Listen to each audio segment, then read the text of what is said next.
Welcome to ILTV's Israel Weekly, where we discuss the latest in Israel's geopolitical developments. I'm Aaron Porras, and this week, UNRWA secures $100 million in aid in Rome, and a temporary freeze is placed on the deportation of African asylum seekers. With me today in the studio are the president and chair of the New Israel Fund, Talia Sasson, Dr. Martin Sherman, founder and executive director of the Israel Institute for Strategic Studies, Yael Patir, the Israel director of J Street, and Ziv Maor, the editor-in-chief of Midah.org. Now first, we turn to Rome, where the United Nations convened an emergency conference on behalf of the Palestinian aid organization UNRWA. After the U.S. cut nearly $300 million from its annual aid package, the United Nations Relief and Works Agency is now in dire straits. But thanks to the combined donation of $100 million from various nations attending the Rome conference, UNRWA will now be able to keep its doors open, at least for now. UNRWA is an asset to the international community that we must protect and support. Unfortunately, today's financial crisis places all of UNRWA's achievement at risk. And without a collective solution, UNRWA will soon run out of money. We must not allow this to happen. Ça, c'est une affirmation fondamentale de soutien au mandat de l'UNRWA, et je pense que tous les réfugiés de Palestine aujourd'hui doivent entendre le message que le monde ne va pas les abandonner. Ça, c'est déjà clair. الوكالة بتمثل لي إنه يعني مساعدانا بمواد غذائي، ماشي الحال، بتعليم، بصحة. اليوم بتتحدث الوكالة وأمريكا أنها بدها توقف الكلام هذا علينا. والوقف هذا علينا احنا يعني في قطاع غزة يعني احنا يعني معناته بدهم يموتونا مليون موتة في الساعة. All right, now, Talia Sasson, I'm going to start with you. Why does the international community seem to think that saving UNRWA is the only option to this crisis? Well, I think, in my opinion, they're right. In the current circumstances, of course, you could ask if there is some alternative that Gaza Strip could be managed differently. But as it is now, with a humanitarian crisis that might happen there in a few months, I think that to stop the food that they get, the health, education that UNRWA gives, what would be the alternative? Nothing? Is it good for Israel security? Well, I don't think so. UNRWA is an abomination. And you mentioned in the introduction to the section that UNRWA is in dire straits. And so it should be. Because all the refugees on the face of the globe, whether it's tsunamis or famine or disease or drought or political unrest, under the auspices of an organization called the UN High Commission for Refugees, except the Palestinians.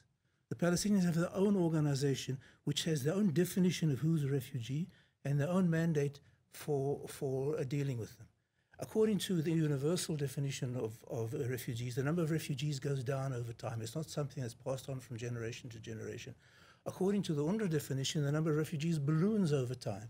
According to the international mandate, you can find permanent solutions for refugees in third-party countries.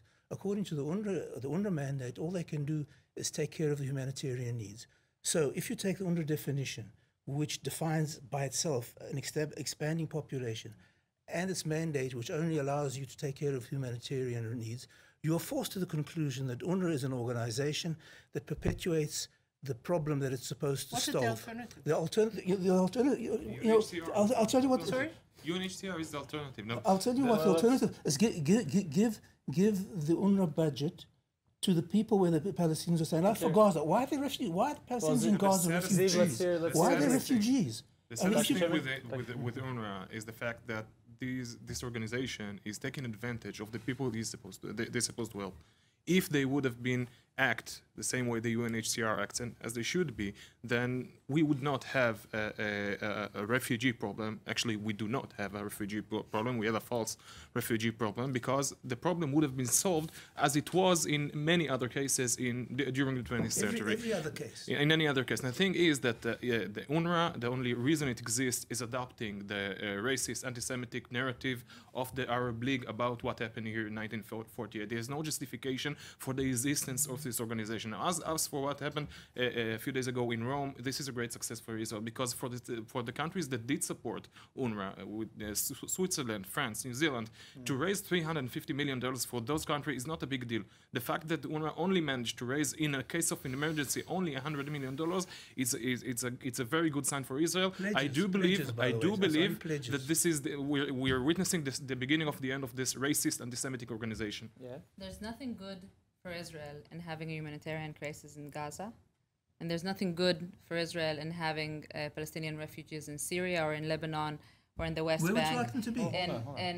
In bad conditions. It's not, and for that reason, part of the reason that UNRWA exists is because Israel wants it to exist, and Israel did not want to see cutting in funds from the U.S. president. And you know that was what was happening in behind closed doors in conversation. UNRWA is currently providing 80% of services to Palestinians in Gaza, which includes schools, hospitals, Why are there water, refugees in Gaza? food, Why are there refugees? food for 1 million people. Countries.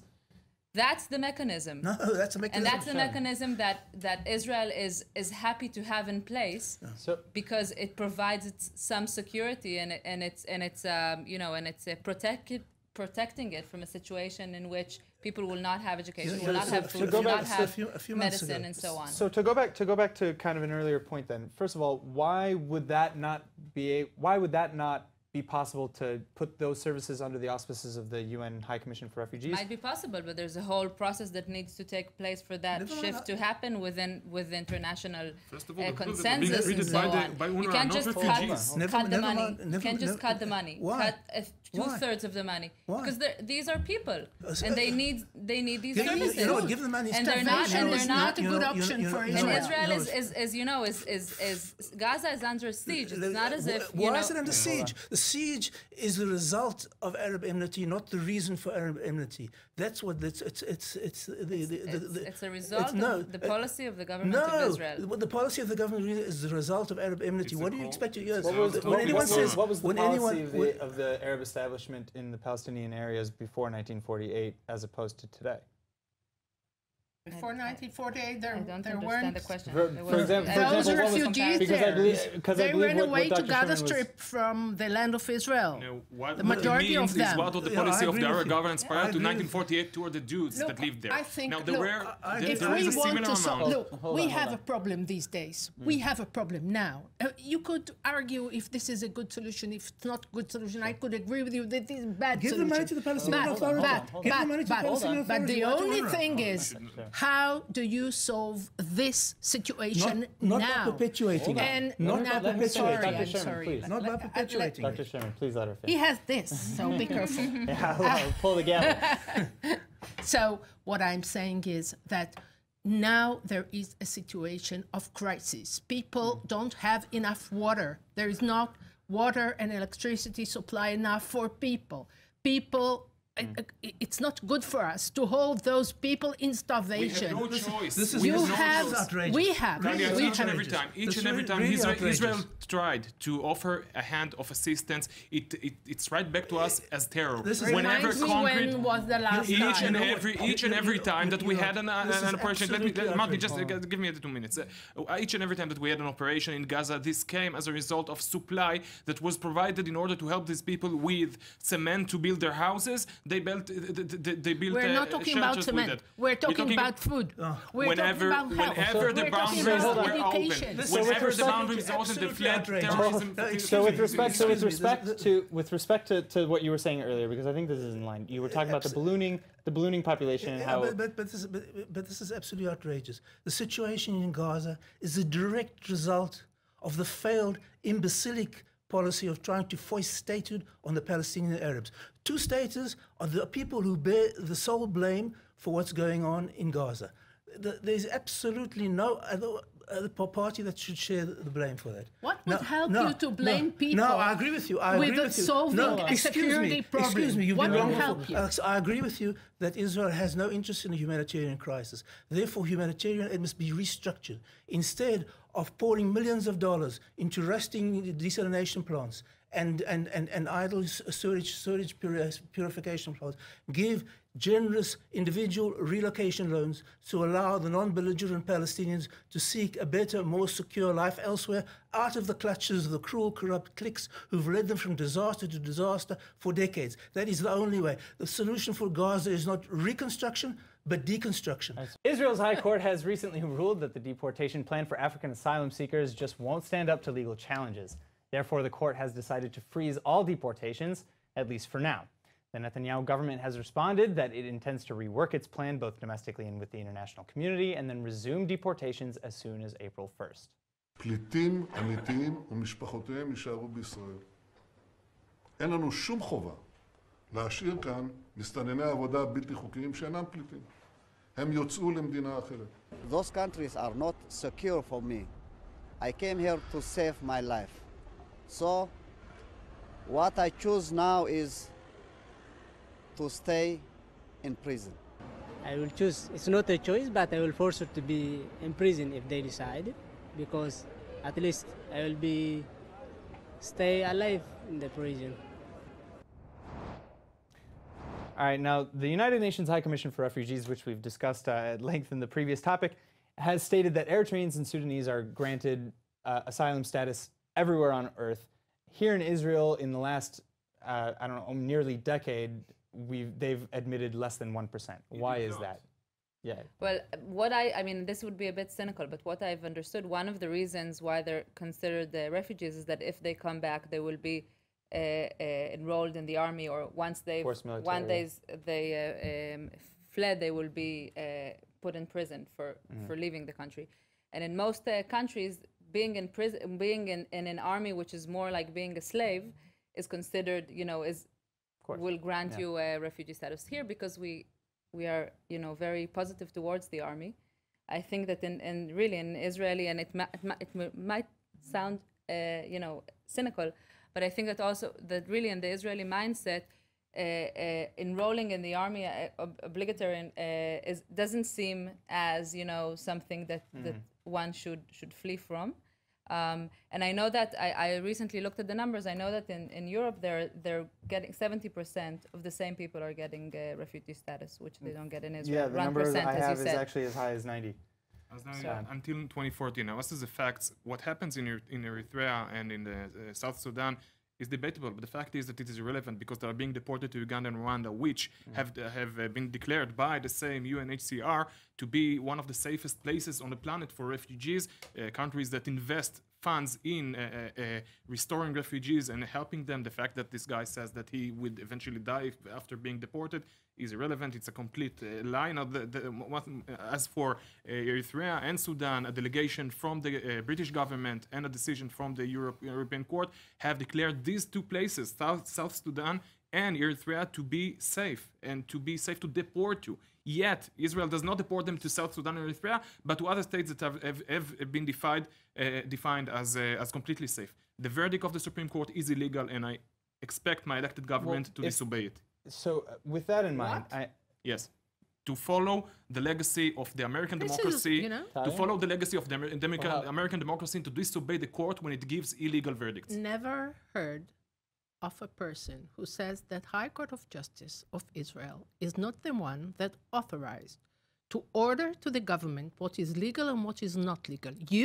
You would tell the government of Israel or the people of Israel what is legal and what not legal? Yes. After High Court of Justice and I do that by voting. Now, the judges in the court have not been. No, I'm very much right. When this we is how are democracy talking works. about legal issues, the only one who would say what is legal and not legal is High Court of Justice. Not any citizen, not any person in the political level. No one of them. This is the definition of aristocracy. In a democracy, this does not work this way. Either the judges are being elected I just heard about President Trump, being appointed. Who tried to put some order. Once again, that High Court Obama disobeyed. in Trump the disobeyed. Clinton disobeyed.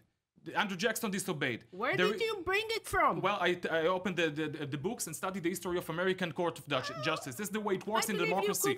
De Gaulle disobeyed. So wait, then whose job is it really to interpret the laws and whether or not they're elected representatives? Now, if the elected judges, representatives are not would have been, if the judges would This have is been a democracy elected, in your eyes, right? if the judges would have been elected the same way that they are, for example, in the United States by elected representatives, then I would have more faith in them. Now, we the have thing a system of the our thing own to appoint okay, so justices. is ludicrous and anti-democrat by merits. All right. Well, I want to bring the conversation back towards Wow. Towards the idea Amazing. of deporting to supposedly safe countries, Rwanda and Uganda, which there are many corroborated accounts of those who have been deported from Israel, even with the $3,500 incentivization, have arrived in Rwanda, had their papers and money confiscated, and then ended up going into Europe eventually anyway. The Supreme Court have decided this November that those stories were unreliable. That when a person, for example, that have declared has been died, well, he landed in Rwanda and walked towards South Sudan, where he died. In another case, there was a misunderstanding. Their papers were taken from them and brought back to them the other day. This is what, I don't know the case specifically, but I read the verdict. This is what Miriam now says in its verdict, in one of the last verdicts About before. the issue itself, because I didn't say anything about that. Sure. Well, with all the respect, I believe that the whole issue of those refugees, and the majority of them are refugees and should be declared as refugees, I think that High Court of Justice, so I hope, would stop the deportation from the State of Israel. We have to morally and legally obey the international law, and we have to take care of those people that are refugees and put them here in Israel and replace them in places where they could live. This is not a matter that the State of Israel can take care of. This turned to be a political issue in Israel for their right to claim that those people should be deported from Israel. This is good for the right for elections. Really? And this is not a way how to deal with this problem. I probably would be considered quite right-wing in my views, and I think the whole issue has been blown out of proportion. You must remember that the pool of possible refugees from Sudan and Eritrea is over 50 million. Only a small percentage of them would flood Israel. But I would agree that Israel could have handled the situation of those who managed to get here until we blocked the flow with, let's say, a greater skill. I think the best solution would be to offer them a far greater repatriation package. It will make their repatriation much more amenable. Instead of offering them a paltry amount of $3,000, you could offer them $30,000. I'm sure that many more would do that. I don't think it's a matter of legality, because obviously a sovereign country not only has the right, but has the duty to regulate who enters the country, and that should be its right to decide who stays or not. I think in terms of public diplomacy and PR, Israel could have handled something much better. It's not really a big strategic issue apart from the diplomatic implications on the national agenda. And I think Israel could be more generous in offering them compensation for leaving the country. I agree with the generosity. I want to add to that. We are talking about 30-something people who are here, some of which should get the status of asylum seeker, some of which will have to leave in some way or the other. I think that the government should, at this point, there's civil society organizations that are involved, that are on the ground. There's the political issue of the South neighborhoods in Tel Aviv that are also part of the debate. There's the public servants that are dealing with this issue and so on. I think there should be, as a good solution, there should be some sort of a committee. The solution of deportation should be carefully viewed. Right now, the court has asked the government to come back with the plan. The public would most probably not know about the plan. I imagine that the government would show its plans and arrangement in secrecy. Yeah. But I think for the benefit also of the public and for the because the agreement with the third country. Yes, they won't reveal it to the public. But I think that the best solution would be to form some sort of a committee with a representative of the public, of public servants, of the political echelons, and to find solutions that would feel as a good compromise. This is the way democracy works. So unfortunately, I'm gonna allow you to kind of respond very quickly in our very last segment, which is basically our positive note of the day. We're gonna end on a silver lining, so I'll give you Now, 30 seconds to kind of as the, closing the argument. positive or to the refugees issue? Well, as to what's been said here, refugee is a legal status, and people who answer the criteria of this legal status will not be deported. A positive thing, well, last week the government have decided a technicality, a legal status to change of the Histadrut, of the chief union organization in Israel. They will have to give answers to the public, and I do expect that the misconduct that will be exposed due to this phenomena will eventually in few years would make the Histadrut history, and we will be out of this miserable story. In just a few years, the economy will be saved from this disaster. All right, let's go, yeah, for some silver lining. Happy thing to end on. Yes, I think Friday I took my children to the demonstration of the kids and the teenagers in support or in opposing the deportation of the refugees and asylum seekers. It was amazing to see in Tel Aviv hundreds and hundreds of young children who took the initiative, and it shows, the moral fiber of this country, that it's still, the pulse is still strong, and people are still going out to the streets and saying to defend, their position. And it's not just the Knesset that we need to rely on to make the right decisions, but we need the members of Knesset to hear the people, and the people are speaking on this issue very loud. Cool. Dr. Shannon. Well, spring's at the doorstep, and my garden is recovering spectacularly from being ruined by a burst water main. So I think that's my positive note. That's a good positive note. Well, look, I believe in Israel's democracy, and I believe we're much stronger than it looks. And I believe, as Yael said, that people are speaking in the streets, demonstrations, and I believe that our voice is being heard, and I believe in a political change that will come to Israel, and I believe it's quite close. Thank you so I'm much. very optimistic. I'm loving the optimism. That's my favorite part of the show. All right, now, unfortunately, that is all the time we have for this week's Israel Weekly. I'd like, again, to thank all of our guests. Thank you all so much for coming in. I think my positive thing is I didn't have to use this gavel, but I will now. There we are. And remember to tune in and follow us on Facebook at Israel English News, and, of course, on Twitter at ILTV News. I'm Aaron Porras, and we'll see you next week.